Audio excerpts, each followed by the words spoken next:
مشرق وسطی میں کشیدگی بڑھنے لگی۔ امریکہ کا ایران پر دوسرا حملہ۔ امریکہ اور ایران کے درمیان کشیدگی میں خطرناک حد تک اضافہ۔ غیر ملکی میڈیا کے مطابق امریکہ نے آبنائے ہرمز کے قریب ایرانی فوجی تنصیبات کو نشانہ بنایا۔ جنوبی شہر بندر عباس کے قریب فوجی مقام پر حملے کی تصدیق۔ امریکی حکام کہتے ہیں کہ کارروائی امریکی فوجیوں اور آبنائے ہرمز میں بحری ٹریفک کے تحفظ کے لیے کی گئی۔ ایرانی میڈیا کا کہنا ہے کہ امریکی حملوں کا کوئی جانی یا مالی نقصان نہیں ہوا۔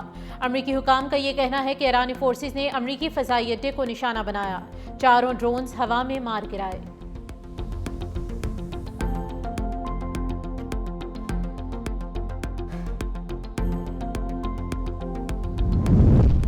ایرانی پاسداران انقلاب نے بندر عباس میں تازہ حملوں کے جواب پر امریکی ایئر بیس کو نشانہ بنایا۔ پاسداران انقلاب نے امریکی ایئر بیس حملے کی مزید تفصیل نہیں بتائی۔ خبردار کیا کہ اگر امریکہ نے مزید حملے کیے تو ایران انتہائی سخت اور فیصلہ کن رد عمل دے گا اور کشیدگی کے نتائج کا ذمہ دار امریکہ خود ہوگا۔ ایرانی فورسز نے دعویٰ کیا ہے کہ ایک امریکی ٹینکر کو عالمی گزرگاہ سے گزرنے سے روکا اور واپس جانے پر مجبور کیا۔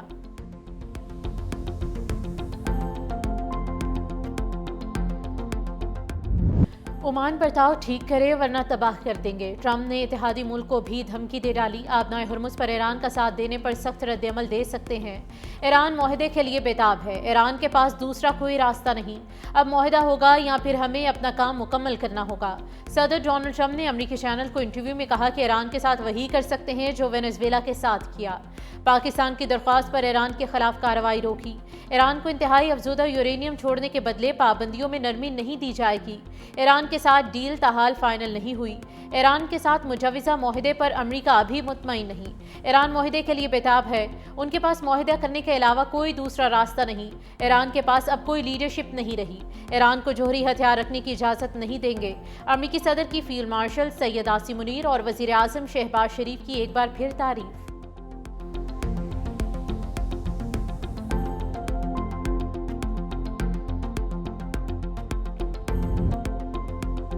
ٹرمپ کی دھمکی غنڈہ گردی کی علامت ہے۔ ایران عمان کے ساتھ کھڑا ہے۔ ٹرمپ کا ایران اور خطے کے بعض ممالک کے خلاف دھمکی آمیز زبان ناقابل قبول ہے۔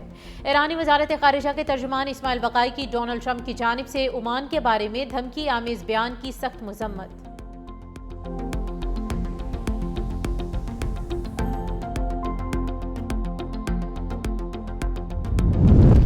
صہیونی ریاست اپنے بدترین انجام کے قریب پہنچ چکی۔ قوم کو جھکانے کے لیے دشمن تفرقہ ڈالنے کی کوشش کر رہا ہے۔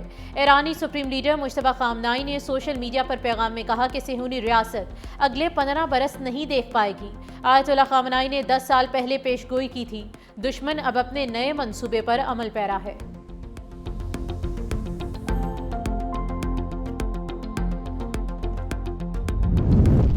کوئی جارحیت کی گئی تو ایران بھرپور جواب دینے کے لیے تیار ہے۔ ایرانی پاسداران انقلاب بحریہ کے نائب سیاسی سربراہ محمد اکبر زادہ کا 2 ٹوک پیغام۔ کہا دشمن کی کمزوری کے باعث جنگ کے امکانات کم ہیں۔ ایرانی مسلح افواج ہر ممکن صورتحال کے لیے مکمل چوکس ہیں۔ اگر ایران پر حملہ ہوا تو چابہار سے ماں شہر تک ساحلی علاقے پر حملہ آوروں کے قبرستان بن جائیں گے۔ ایرانی افواج ملکی سرحدوں اور ساحلی علاقوں کے دفاع کے لیے مسلسل نگرانی اور تیاری کی حالت میں ہے۔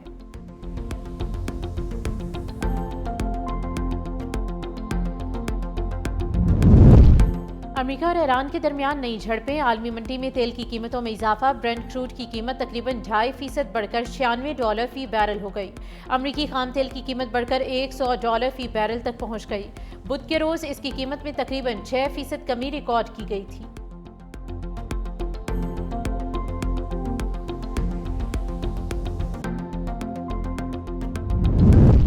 ڈونلڈ ٹرمپ کا ایران پر نیا معاشی وار۔ مزید اقتصادی پابندیاں عائد کر دیں۔ امریکی محکمہ خزانہ کے مطابق پرشین گلف اسٹریٹ اتھارٹی بھی پابندیوں کی فہرست میں شامل ہے۔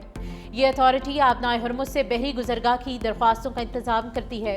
یہ ادارہ رواں ماہ قائم کیا گیا تھا جس کے ذمہ آبنائے ہرمز سے گزرنے والے جہازوں کو اجازت دینا اور ان سے فیس وصول کرنا ہے۔ امریکی وزیر خزانہ اسکاٹ بیسنٹ کا کہنا ہے کہ ایرانی فوج کی عالمی بحری تجارت سے بھتہ وصول کرنے کی کوشش اس بات کا ثبوت ہے کہ معاشی دباؤ نے ایرانی حکومت کو مالی بحران میں مبتلا کر دیا ہے۔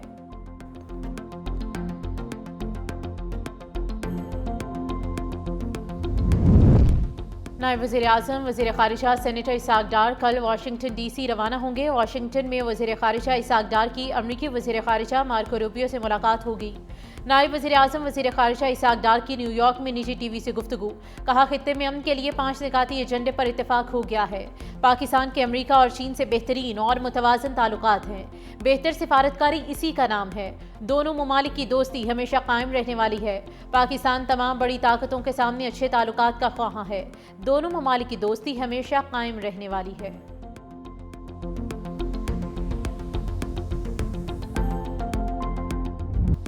یوم تکبیر دفاع پاکستان کو ناقابل تسخیر بنانے کا تاریخی دن۔ چاہی کے پہاڑوں کا رنگ بدلا تو بھارتی غرور کے رنگ پھیکے پڑ گئے۔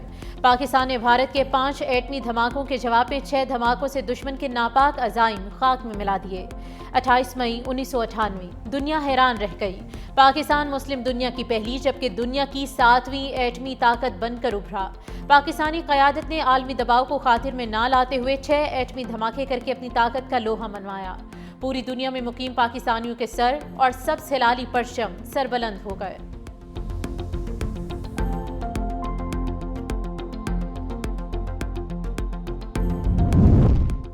مسلح فاش اور ایٹمی حصار دشمن کے ناپاک عزائم کے سامنے اہنی دیوار۔ صدر مملکت آصف علی زرداری اور وزیر اعظم شہباز شریف کا یوم تکبیر پر خصوصی پیغامات۔ صدر مملکت نے کہا کہ 28 مئی نے پاکستان کی آزادی، خود مختاری اور ناقابل تسخیر دفاع کی ضمانت دی۔ شہید ذوالفقار علی بھٹو کی قیادت میں شروع ہونے والا ایٹمی پروگرام بھارت کی ایٹمی بلیک میلنگ کا مؤثر جواب ہے۔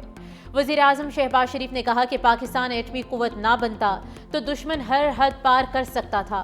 بھارت نے پہلگام فالس فلیگ سازش کا ڈرامہ رچایا، مگر قوم اور افواج پاکستان نے اتحاد سے دشمن کے عزائم خاک میں ملا دیے۔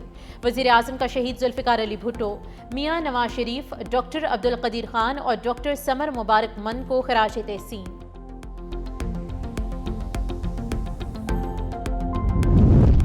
ایٹمی پروگرام پاکستان کے مضبوط دفاع کی علامت ہے۔ یوم تکبیر پاکستان ہی نہیں عالم اسلام کے لیے فخر کا دن ہے۔ وزیر اعلیٰ پنجاب مریم نواز کا یوم تکبیر پر پیغام، کہا پہلے پاکستان کو ایٹمی طاقت بنایا، اب اقتصادی لحاظ سے ناقابل تسخیر بنانا مشن ہے۔ ہمیں اتحاد اور یکجہتی، محنت و ہمت، برداشت اور رواداری کے عزم کا اعادہ کرنا ہے۔ سینئر وزیر سندھ شرجیل انعام ایمن کا کہنا ہے کہ 28 مئی یوم تکبیر پاکستان کی تاریخ کا ایک عظیم اور تاریخی دن ہے۔ شہید بے نظیر بھٹو نے بھی قومی دفاع، جمہوریت اور پاکستان کے وقار کے لیے بے مثال خدمات انجام دیں۔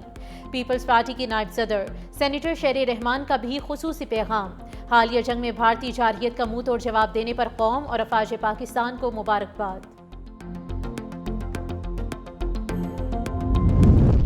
وزیر داخلہ محسن نقوی کی سعودی وزیر داخلہ شہزادہ عبدالعزیز بن سعود سے اہم ملاقات، دو طرفہ تعلقات، داخلی سیکیورٹی اور مشرق وسطیٰ کی صورتحال پر تفصیلی تبادلہ خیال۔ سعودی وزیر داخلہ نے کشیدگی میں کمی کے لیے پاکستان کے مثبت کردار کو سراہا۔ دونوں رہنماؤں کا عید الاضحیٰ کی مبارکباد اور نیک خواہشات کا اظہار۔ سعودی عرب میں federal constabulary special diplomatic protection unit کے 200 اہلکاروں کی ٹریننگ پر اتفاق۔ محسن نقوی نے حج انتظامات پر سعودی حکومت کو خراج تحسین پیش کیا۔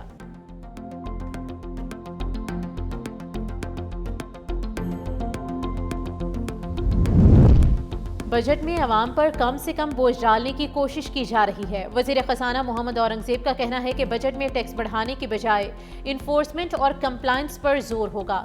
بجٹ میں عوام پر کم سے کم بوجھ ڈالنے کی کوشش کی جا رہی ہے۔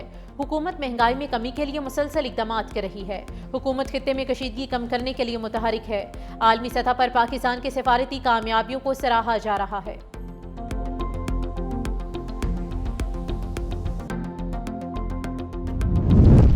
وزیر اعلیٰ پنجاب مریم نواز کے گلے میں تکلیف، شریف میڈیکل سٹی ہسپتال میں سرجری کر دی گئی۔ ذرائع کے مطابق وزیر اعلیٰ 4 گھنٹے سے زائد وقت ہسپتال میں موجود رہیں۔ سینئر صوبائی وزیر مریم اورنگزیب نے ایکس پر پوسٹ میں لکھا کہ وزیر اعلیٰ کو سرجری کے بعد گھر منتقل کر دیا گیا۔ مریم نواز ہسپتال میں رہ کر بھی صوبے میں سیکیورٹی اور صفائی سمیت انتظامی امور کی نگرانی کرتی رہیں۔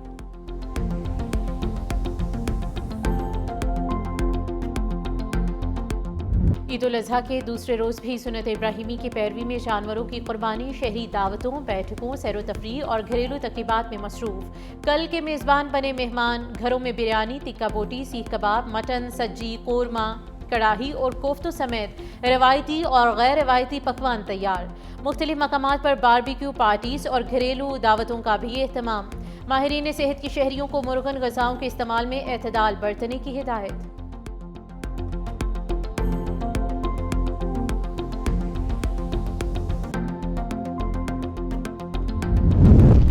عید کے دوسرے روز بھی بچوں کی موج مستی جاری ہے۔ گرمی کے باوجود اہل خانہ کے ہمراہ پارکس کا رخ کر لیا۔ بچے پارکس میں مختلف جھولوں سے لطف اندوز ہوتے رہے۔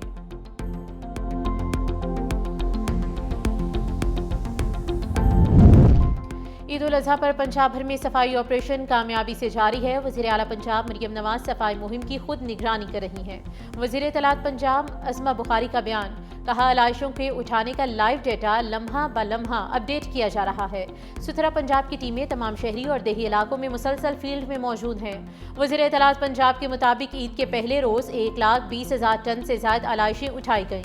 لاہور ڈویژن سے اب تک 29,000 ٹن علائشیں تلف کی جا چکی ہیں۔ صفائی مہم میں 1,84,000 ورکرز مصروف عمل ہیں۔ علائشوں کے اخراج کے بعد گلی محلوں اور سڑکوں کو عرق گلاب سے دھویا جا رہا ہے۔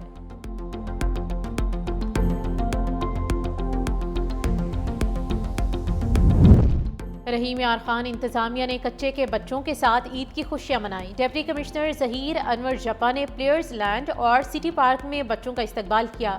بچوں نے جھولوں، کھیلوں اور تفریحی سرگرمیوں میں بھرپور حصہ لیا۔ مہمان بچوں اور اہل خانہ کی تواضع کے ساتھ عیدی اور تحائف بھی تقسیم کیے گئے۔ ڈپٹی کمشنر کے مطابق حکومت کا مقصد پسماندہ علاقوں کے بچوں کو تعلیم، کھیل اور مثبت سرگرمیوں کے ذریعے یکساں مواقع فراہم کرنا ہے۔ ایسے اقدامات سے کچے میں امن، اعتماد اور سماجی بحالی کو فروغ ملے گا۔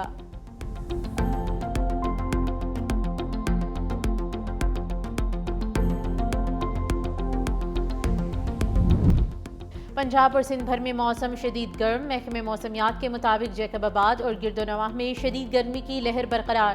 درجہ حرارت 51 سینٹی گریڈ ریکارڈ۔ آئندہ 24 گھنٹوں کے دوران شہر کا درجہ حرارت 34 ڈگری سینٹی گریڈ ریکارڈ۔ ہوا میں نمی کا تناسب 75% تک برقرار۔ جنوب مغرب سے 18 کلومیٹر فی گھنٹہ کی رفتار سے ہوائیں چلنے لگیں۔ وقفے وقفے سے تیز ہواؤں کا بھی امکان ظاہر کیا گیا ہے۔ لاہور کا درجہ حرارت 39 ڈگری سینٹی گریڈ رہا۔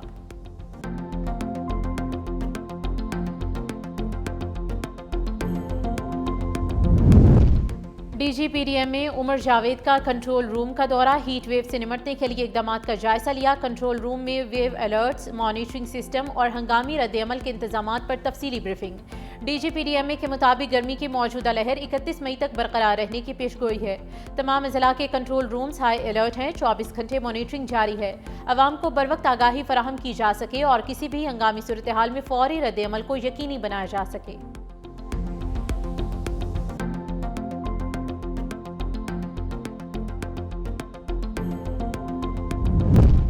کرکٹ ویسٹ انڈیز کا پاکستان کے خلاف 2 ٹیسٹ میچز پر مشتمل سیریز کا شیڈیول جاری۔ پاکستان ٹیم جولائی میں ویسٹ انڈیز کا دورہ کرے گی۔ دونوں ٹیسٹ ٹریناڈ اینڈ ٹوبیگو میں کھیلے جائیں گے۔ پہلا ٹیسٹ 25 سے 29 جولائی برائن لارا کرکٹ اکیڈمی، جبکہ دوسرا ٹیسٹ 2 سے 6 اگست کو کوئنز پارک اوول میں ہوگا۔ برائن لارا اکیڈمی میں پہلی بار ٹیسٹ میچ کھیلا جائے گا۔